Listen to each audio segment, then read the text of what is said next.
Welcome to Changing Higher Ed, a podcast dedicated to helping higher education leaders improve their institutions. With your host, Dr. Drumm McNaughton, CEO of The Change Leader, a consultancy that helps higher ed leaders holistically transform their institutions. Learn more at changinghighered.com. And now, here's your host, Drumm McNaughton. Thank you, David. Today we welcome back Dr. Courtney Brown, Vice President of Impact and Planning for Lumina Foundation. Courtney joins us again to finish up our conversation on their most recent study, the State of Higher Education 2023, breaking down the barriers to student enrollment and retention. Courtney, welcome back to the show. Good to be with you again. Yeah, I'm really excited about this half of the conversation. We had a good conversation about the background of the study and Lumina and all these other things. This half, we're going to really get down into the findings of the report and what the university presidents, boards, and cabinet members can do to make a difference and start attracting and retaining those 40 million students who have dropped out. Sounds great. Just as a quick summary, would you please talk about some of the barriers that we had touched on with the study? I mean, we talked about students 18 to 59 with a diploma, currently enrolled students, we had stopped out, we had never enrolled. We talked about some other demographics as well. Yeah, we really talked about the current state of higher education and what the barriers that students are facing, currently enrolled students, as well as people who have either never enrolled in higher ed or those who were part of higher ed and then stopped out before completing a credential, what barriers they are facing. And we really gathered all these data from a partnership with Gallup that we've had for the last 3 years to better understand the student experience and the student viewpoints about what's holding them back and what would get them to stay enrolled or enroll or re-enroll. Now, in your latest study, you found that the current students are finding it just as difficult to remain enrolled as they did, but now it's for different reasons. More of it has to do with emotional stress, mental health are the top reasons versus, cost as it was before the pandemic. Right. Well, we started asking about emotional stress early in the pandemic. And when the first year that we did the study, the number one reason people were thinking about stopping out or were not enrolling was for health reasons, financial and health reasons. Now we find out from the currently enrolled, so these are the people that are enrolled when they took the survey, and we said how difficult it is to remain enrolled. And over 40% we found are saying that it is difficult to stay enrolled. And that's a little similar to what we saw last year, a tiny bit higher, but it's staying consistent that people are having a problem staying enrolled. And so when we ask them why, what's the reason that you're thinking about stopping out? And the number one reason for currently enrolled students is emotional stress. And that's pretty high. From those people who said that they are thinking about stopping out from four-year institutions, 69% of them said it's for emotional health reasons. That's compared to, 12% that say it's because of COVID, which was, our number one reason 2 years ago. But 69% of people stopping out or considering stopping out say it's because of emotional stress. That's pretty high. That is very high. And, I think back to my own experience as an undergraduate. I went to the Naval Academy where we didn't have the financial stress, but there were an awful lot of other stressors going on at the time. There were a lot of folks. My class was the largest one to come in. We had over 1,500 students, and we graduated 971 or something like that. I mean, the attrition rate was huge. It was around 40%. Mm-hmm. I think about the stressors that I had going through, which were significant. The students now seem to have more stressors than we did. Absolutely. And it goes back to what we talked about last time. It's really about who today's students are. When you have, a third of them who are over 25, a quarter of them have children of their own, 66% of them who are working, many of those working full time, you can imagine the stress these individuals are under. Many of them are under the poverty line. So you get a bigger picture of like, well, yeah, absolutely, these people are facing a lot of emotional stress on top of anything else that's going on in the world, a pandemic, wars, violence. So there's a lot of that going on. But, the fact that we see that as 69% for emotional stress, and for this past study in the fall of 2022, we also asked about personal mental health. And that for a 4-year for bachelor's degree students is at 59%. So the top 2 reasons people are considering stopping is for 69% of them emotional stress, 59% personal health reasons. Cost of the degree is only for 36%. So, we think that cost is this big barrier, and it is. Like, I don't want to diminish that we have to find a way to solve that. But emotional stress and personal mental health are the by far, top 2 reasons. Are the 2 of those related? Absolutely. It's hard to, in a survey, to get at what people mean by this and how they're experiencing it. And it's, self-reported. So it's nobody saying, yes, they have mental health reasons or emotional stress, but if somebody's feeling it and they're willing to admit it, then I take that as a valid response. But I'm sure that there are many, similar things. When you have mental health issues, that is a stressor on your life. So all of these things intersect. When I think back, mental health, emotional stress, I can't help but think that the students nowadays, again, going back to what you said, the students are different. They have different pressures that we did. Going through college, if you went to a public university, at least for my generation, the boomers, the public universities supported 50 to 70% of your tuition. Mm-hmm. It was significantly higher. The parents were able to afford that delta in there. There were very, very few students who had to take a student loan out. That's not the case anymore. Elderly parents, the healthcare situation in the country, there's a lot more stressors on these students. Absolutely. And many of these students don't have parents that are paying for it. They're financially independent from their parents. They actually probably are taking care of their parents or financially responsible for their parents or their own children. So they don't even have that cushion where, a more privileged college student has that opportunity, but the majority of college students don't. We're also talking a lot more first-generation students attending. Absolutely, who need more support to understand how to navigate college. They don't have somebody in their family who attended and can help them kind of sort out what to do and how to experience it. So they definitely require more support also. Okay, so that is the enrolled students. What about the unenrolled? Yeah, so the unenrolled students are facing barriers too. One of the things that I think is really interesting for the unenrolled students that we need to acknowledge is unenrolled students are interested in post-secondary education. They absolutely see a value in it. In fact, about half of them, the people that have never enrolled, say that they are considering enrolling. They've considered in the last 2 years. And that's pretty similar. We've seen that over the last few years. But that's a pretty high number that 47% of all enrolled say that they're considering coming back. It's a lot higher for those who have stopped out. About 60% want to come back versus those who have never enrolled, just under 40%. But they do value it. They see that they need post-secondary education to get a good job and have a good life, and that it's really important for them. But the problem when we say, okay, then why aren't you enrolling? And the number one reason for those who have never enrolled is the cost. The cost of the program, tuition, fees, housing, whatever it might cost, is cited by 55% of those who have never enrolled, followed by inflation, makes it less affordable. So, both of those are related. And then, needing to work. It conflicts with my work schedule or, how much I need to work. And then, interestingly enough, emotional stress comes next.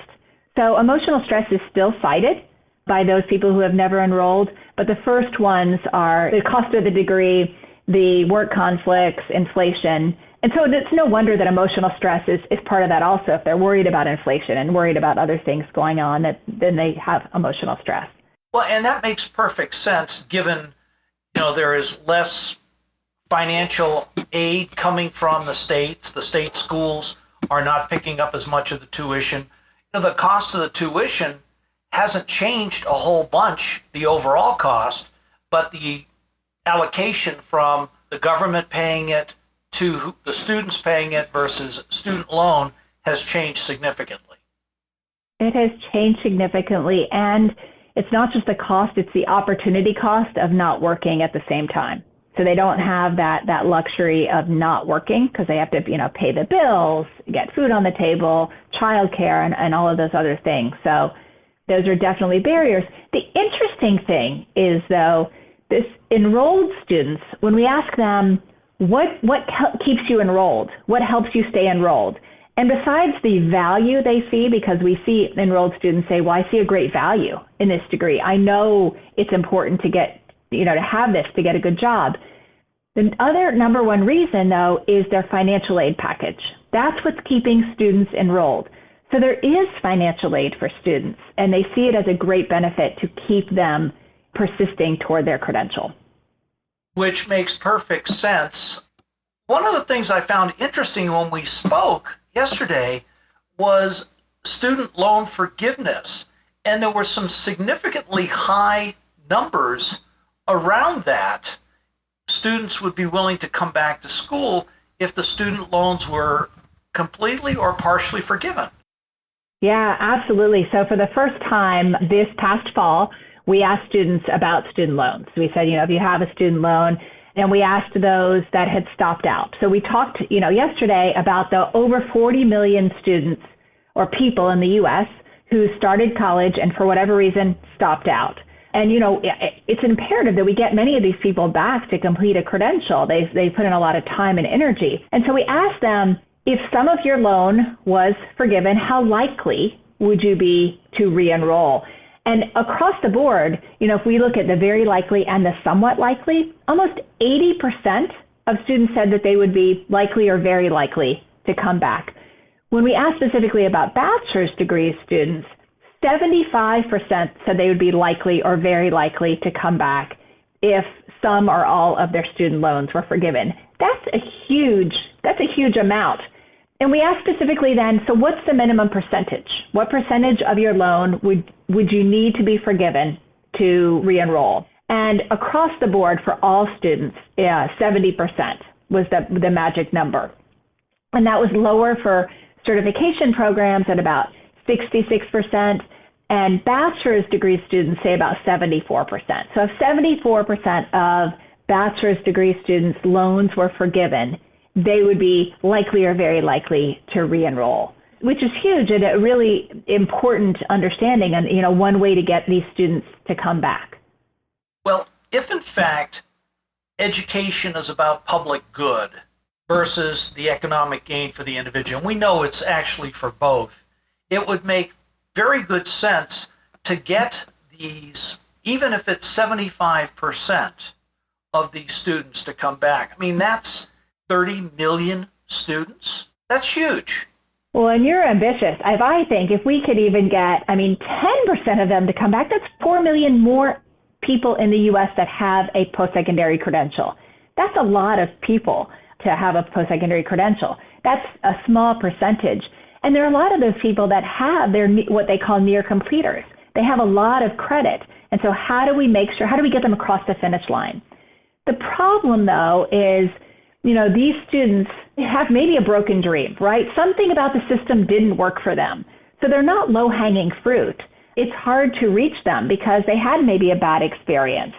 They, maybe are carrying loans, that they're still paying off loans and have nothing to show for it. So I'm sure that these students are frustrated. And we all know someone or multiple people who started their college journey and for whatever reason didn't stop out. But finding ways to bring them back and make it valuable for those individuals is so important. It's so important for those individuals, for our institutions, for our communities, and for our nation. One of the other things that I found fascinating was the rising up of belonging and how important that is for keeping people enrolled and actually getting those people who have stopped out or who have not gone to school to get them to enroll. Can we talk about that? Yeah. So we find that students, and we talked about this a little bit with the online piece, that students need a sense of belonging. They need to feel like they matter and they fit in their college. We found that specifically for students of color, that a feeling of belonging on a campus is important. And when they don't feel like they belong, when they feel like they're an outcast or an outsider, they're less likely to be engaged and more likely to stop out. So finding ways to increase belonging is important to keep students on and help them be successful in their journey. In your travels, you've seen a lot of institutions. What are some of the best things that institutions can do to help with improving the sense of belonging? You know, one of the things we found in one of the reports we put out on a Black student experience, and we found that one of the most important things is having a diverse campus. So when actually there's a great deal of diversity, people feel like they belong more. They fit in and they're more comfortable there. Another thing is, not just thinking about your student body, but your faculty and your administration, ensuring that they are also diverse. Having people that look like me, have experiences like me, and seeing them in those jobs, leadership jobs especially, is really important. If the only people that look like me on campus are working in the back room in the cafeteria, that's not a good sign. That doesn't make me feel like I belong. And so colleges can do a much better job at ensuring diversity on their campuses. People need to believe that they can get there, and that goes to mental health, mental well-being, etc. Absolutely. So the belonging, the diversity, we're also seeing some interesting things, and this goes into the enrolling and keeping them enrolled, having to do with reproductive rights. Yeah, we asked students this past fall about reproductive rights and whether they would be more likely to attend a college in a state that allowed greater access to reproductive rights. Actually, we first asked how important are health laws related to reproductive rights in your desire to enroll or not enroll. Overall, 72% of currently enrolled students and 60% of people who had never enrolled said reproductive rights, health laws about them are important to me. So then we asked, would you be more likely to enroll in a college that had greater access to reproductive rights? It was really interesting to me that 81%, so of currently enrolled students, 81%, and of unenrolled students, 85% said, I would be more likely to enroll or stay enrolled if a college was located in a state that allowed greater access to reproductive rights. 81% of all enrolled, 85% of unenrolled. And even more interesting thing to me is that was the majority of people said that across gender, age, and party identification. Oh, so even party identification? 86% of currently enrolled Democrats said they'd be more likely to enroll or stay enrolled with greater access to reproductive rights. 65% of currently enrolled Republican students said they'd be more likely to stay enrolled. Now, if we talk about unenrolled students, the numbers are even unenrolled people, the numbers are even higher, where 89% of Democrats who were not enrolled said they'd be more likely to enroll if there was greater access, state allowed greater access. And 74% of Republican people who are not enrolled in college said they'd be more likely to enroll if the college was located in a state that had greater access to reproductive rights. That is fascinating. And I think it goes right back to what we had talked about initially, is today's institutions have to find ways to serve today's students. Absolutely. Let me share another one with you that's along similar lines. So we asked a similar question that said, would you be more likely to enroll in a college in a state that allowed instruction of all viewpoints on divisive topics such as race, gender, or racism? And we found that overall, 77% of people said they'd be more likely to enroll in a college in a state that allowed these viewpoints. And again, Democrats at 82%, Republicans at 66% want those diverse viewpoints presented. Well, college is supposed to be a time of inquiry and exploration. It's a maturation process. yes, the degree is incredibly important. Undergraduate, the old axiom, an undergraduate trains you to think, master's degree gives you specific skills, a PhD bringing new knowledge into being. You're there to learn how to think. And if you shield people from diverse views, diverse cultures, whatever, it doesn't give them the ability to form their own way to think. Absolutely. And we see that people understand that, and they believe that across the lines in the study we did. I want to double back to currently enrolled students. Something that struck me, and this is important for presidents and folks at universities and boards, is you guys found that 40% of current students are thinking about stopping out. Mm-hmm. That's not good. No, that's troublesome, especially when we see that, the high number we have with the some college no degree population at over 40 million. Yeah, the fact that 40% are considering stopping out. And, many of the reasons is, they need more support because they're facing this high, percentage of emotional stress or mental health problems or financial problems. And so, it's not because it's hard. So, oftentimes we think people are stopping out because it's just too hard for them. They're not academically prepared. And that's not the case here. We do see some of that, students aren't as academically prepared more recently, and that may be due to the pandemic and some of those high school seniors or, that didn't have the full experience and learning experience in the last years. But for the most part, it is not an academic preparation problem. It is an emotional stress. It is, dealing with all of these barriers and life experiences that we've been talking about that today's students are facing, and they just have no support for that. And so, again, if you are hungry and you have a flat tire, you can't focus on your studies and you can't get yourself to campus or, pick your children up. Yeah, as that one quote, nobody should have to decide between paying rent, food, gasoline, groceries, and paying for education. Right. And far too many of our students have to do that today. They do, and they shouldn't have to. Let's swap into what can presidents, what can boards do? And I'm going to start it off with a little bit of a story. One of my previous guests was Steve Katsouros, who was the dean and founder of Arrupe College, part of Loyola Chicago. They established a 2-year degree program for underprivileged, low SES students, first gen, and they worked with the kids going through high school. They got them into the program. It was not Loyola Light. The academics were full support, but what they did was they put the structures in place to assist these students. They made sure that they had jobs. They were not permitted to work full time, but they had classes in the morning and the job in the afternoon, or vice versa. So they had a regular schedule. They put the structures in place to keep these kids in school. Graduation rate after 2 years was over 50%, and 3 years over 70%. That's one example of what university presidents can do. I know you've got tons more.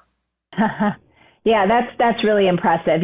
What's the most impressive is that president understood who today's students are and what they need, understood their communities. I mean, many of the schools we're talking about are regional, four-year institutions, community colleges, smaller schools where it's people in the community that are going to their colleges. So we're not talking about the elite colleges where people have the privilege of being able to go to those and travel, many states away to attend those. The majority of students are going locally, somewhere close by. And so college presidents understanding who those students are, building the bridges, as you just mentioned, to K-12. Like, how do we build a bridge? Because we do have this demographic cliff that's about to hit probably in the next 2 years, where we're going to have fewer and fewer younger people. And so finding ways to ensure that the younger people that we do have pathways and access to post-secondary education will be really crucial, as well as figuring out ways to get those some college no degree students back in their communities and people that have never touched higher ed. What programs or degrees could they offer that would be really beneficial to their community and to the population that they're serving? Your example was great about really understanding today's students and today's students in their community and then coming up with support services to help that. Because we know moving forward, every class coming into college is going to be even more racially, economically, socially diverse than the one we had before. And finding ways to support them is absolutely essential if we're going to not just get them in our doors, but more importantly, get them to the finish line, get them to successfully complete a high quality credential. So what I'm hearing you say is not only we've got to get them to the door and we've got to put the structures in place to help them, but we also need to put those structures in place to get them through, and even after that, to help them to find that first or second job. Absolutely. I mean, people today are attending college, getting a degree for a job. They don't have the luxury that they're just going to college for the experience and just to talk about philosophy without any idea of what they're going to do in the future. People want a job, so they want to know that it's going to be connected to what the labor market needs. So that's imperative that colleges think about that and create partnerships with employers to do that. It's interesting you mention those partnerships because we need to meet students where they are, and we also need to understand where they need to go. Faculty need to have a better understanding of what's going on in the job markets to give them the right kind of skills. I mean, you look at AAC&U's reports on what employers want. The top thing is teamwork, critical thinking, ability to analyze data and draw conclusions. Those are not typically things that you can say, okay, today we're going to talk about critical thinking. No, it's one of those things, or we're going to talk about teamwork. You learn by doing, not by talking about it. Right. But you're right. Like what faculty can do is ensure they're having those experiences for their students so that they are learning those things. Again, you're right. It's not today's lesson is critical thinking. It is embedded in everything they're doing so that their students are, more able to critically think and work in teams and, have those experiences and those skills that will make them successful in the job market. What are some of the things that boards can do going forward? Board members should be questioning their university, their colleges about that student success piece. So they shouldn't be focused just on what are our enrollment numbers. We often that's all we hear. What percentage of students got turned away, or the high record of people that applied for our college or university. And that's, great, but that is not where the focus should be. The focus should be how many of those students are we getting across the finish line? And are we getting across the finish line in a timely manner? I'm not talking about 8 years. Who has 8 years to finish a bachelor's degree?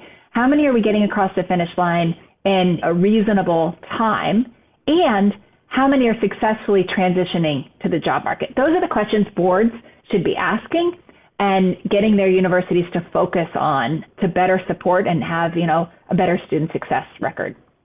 One university, I spoke with a gentleman from enrollment, and they are focusing not only on the experience going through, but also preparing students to get that first job, teaching them how to network, how to write a resume, how to interview. These are all separate classes that they take to prepare them for the job market. Have you seen this? Absolutely. And having that embedded in other things, so it's not an add-on like, come on a Friday afternoon and we'll have pizza and talk about writing a resume. It's kind of embedded in the curriculum along the way. Then we find that it's more successful. And I think, doesn't Yale have a course similar to this that, talks about life skills, et cetera? Probably. I am not familiar with that, but, I think many of them do. A lot of them incorporated it in kind of their freshman year, their first year pieces, but all of those things are important. And it's not a one and done. You've got to reinforce these things all along. Right, and provide the supports along the way. That's the critical piece. you've got to ask students what they need. Yes, know your students, ask the students what they need, pay attention to the data. Who's struggling? Who's leaving? How can we get them back? Those are the most important questions to be asking. Which is a great segue into our 3 takeaways for university presidents and boards.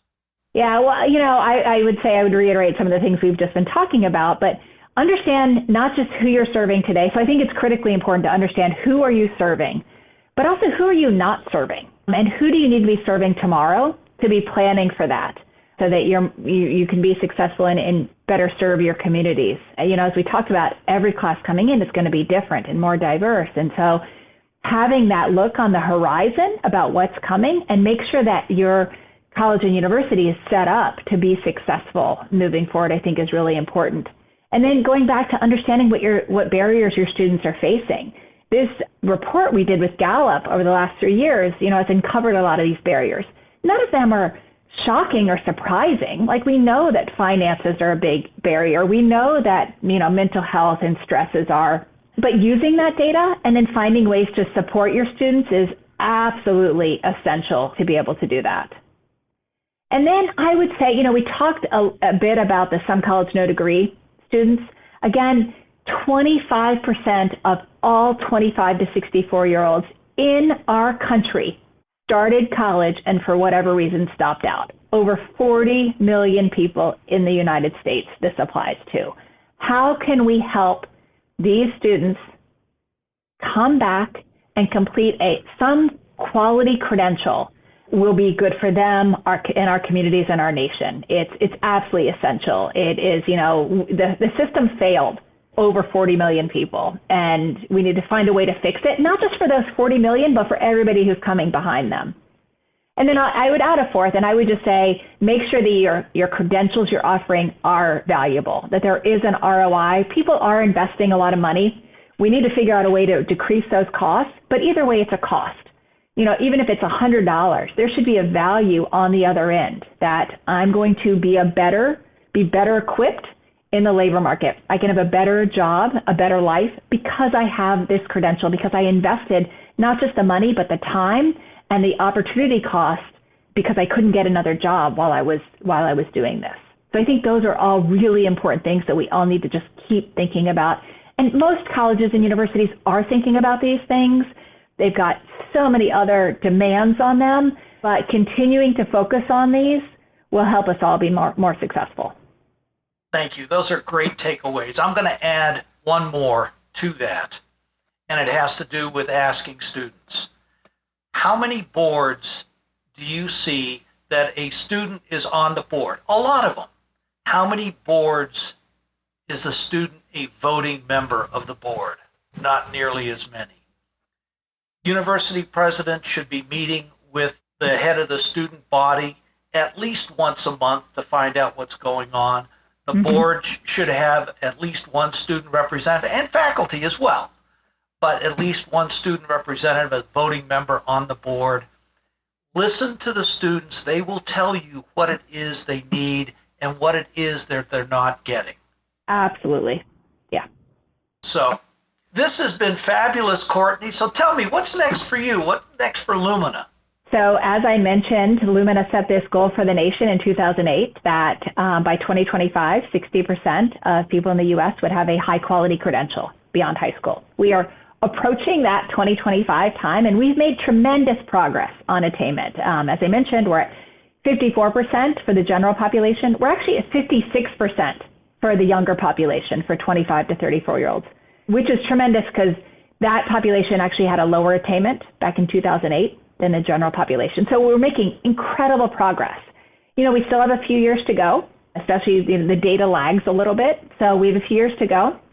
But, as we move beyond 2025, Lumina's not giving up on attainment. Like that's still important, but we need to continue to push on the things that we just talked about, that there is a quality credential, that, it's getting a quality credential for what? For a good job and a good life. And more importantly, we need to make sure that everyone has an equitable opportunity to access and succeed in post-secondary education. The gaps we talked about last time, between when we look at the data by race ethnicity, are just too enormous to ignore. We really have to focus our efforts to ensure that everyone, especially Black, Latino, Hispanic, and Native American students, have the opportunity to succeed in post-secondary education. Great. Courtney, thank you so much. This has been a wonderful couple of sessions. You are welcome back on the show anytime, my friend. Thank you. It's been great fun. I really appreciate it. Take care. Bye. Thanks for listening today, and a special thank you to our guest, Dr. Courtney Brown, and for her sharing with us Lumina's 2023 State of Higher Education study. To me, the study was fascinating, and I look forward to the next time you can join us, Courtney. Thank you. Join us next week for a conversation with Dan Nivern, CEO and co-founder at Virtual Internships. Dan will join us to talk about how Virtual Internships is getting it right by being able to create internships for students across the globe, internships that give them valuable experience in their fields and in their target countries. Until next time.